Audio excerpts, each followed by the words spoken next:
殷勤，自從你英國返嚟之後，我知道你已經諗通咗，其實你又患咗性別不安，所以呢過去50幾年來你都會活得咁唔開心。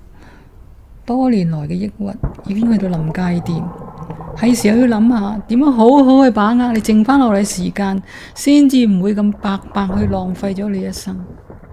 家庭同工作都唔係容易解決嘅問題。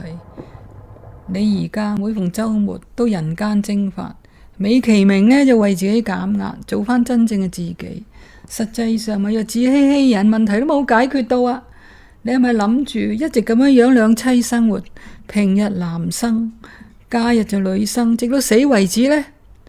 週末本嚟就係一個家庭日，你拋低同你一齊生活咗接近20年嘅太太，亦都放低每個禮拜重複又重複問你幾時返屋企食飯嘅媽咪，呢啲咁嘅日子你到底可以維持幾耐啊？你要對症下藥，咁先至可以解決問題嘅根本啊嘛！50幾年嚟，你一直都係行屍走肉，努力去滿足社會上對一個男人嘅期望。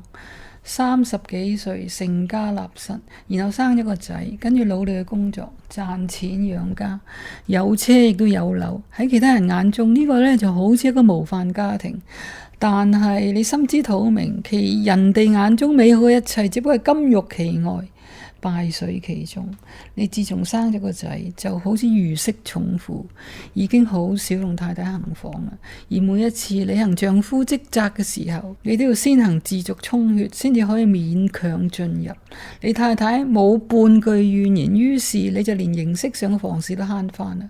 你討厭你嘅男性器官，經常虐待佢，點解唔嚟個了斷啊？一家人一齊嘅時候，你太太總係開開心心，周圍同人傾偈。而你成日都精神恍惚，人在心不在，唔係反應遲鈍，就係坐喺度發吽哣。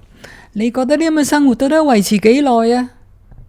拜互聯網所賜，你返嚟香港之後，已經迅速聯繫到本地嘅跨性別朋友，佢哋都俾你安排得好。你睇下詩啊、玲啊，佢哋都安排咗做變性手術，佢哋好快就會迎接佢新生，好快就有新嘅生活。你年紀比佢大得多，點解冇好似佢哋咁決斷呢？你一定要好似工作上辦事咁果斷，唔好再拖泥帶水，要為你嘅將來打點一切，作出決定，咁先至可以見到曙光啊嘛！光一定可以穿透黑雲，讓你嘅前路變得清晰。殷勤，我而家就話俾你知，10年後嘅你係會點樣？太太唔會接受你變性嘅，你今日瞞住佢，唔等於佢永遠都唔會發覺，只係包唔住火。佢發現之後，會以為你心理變態，會要求你去睇醫生。你會聽佢話，你會開始睇醫生，但醫生會令你更加了解你自己，你會更清晰你要走嘅路。你太太會終於忍無可忍，出律師信趕你走添。你會離開呢個家，自己租個房仔，一個人過女性生活。你太太仲會以不合理行為為理由，入稟法院申請離婚。對方嘅律師會咄咄逼人，你會淚灑法院，你仲會因為咁失控而逃走。離婚之後，你雖然希望大家可以係朋友，但係你一直都見唔到佢啦。仔仔雖然自小接受西方教育，但係都冇辦法接受你嘅轉變。佢會因為你選擇變性而感到羞恥，同你斷絕關係。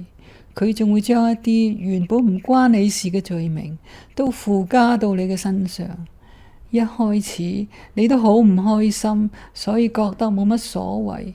但係時間耐咗，你就會越嚟越希望大家可以恢復聯絡。